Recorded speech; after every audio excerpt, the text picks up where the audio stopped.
Hi, I'm just going to show you today how you can change the widgets on your iPhone.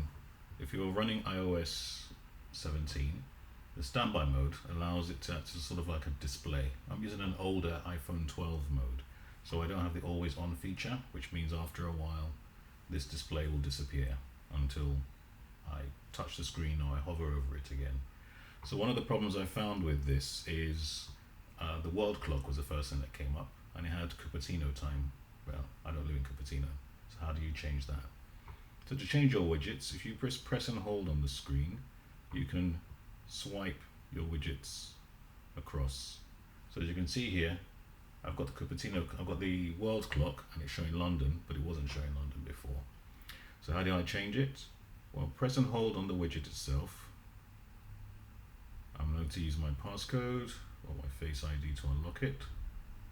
That allows me to go into edit mode. So you can see it's wobbling there. Just double tap the tile and you can see it flips over.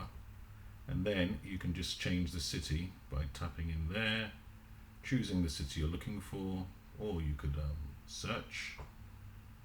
Let's just go up here and I'll just type in London again. There we go, London, England. Tap outside the tile and then tap done. And that's it. Once you've done that, you can change your widgets there. And as you can see earlier on, if I wanted to change to any type of widgets I wanted to, long press, Face ID to open widget editing or passcode. I can decide to get rid of that widget or add another widget. So it's entirely up to me.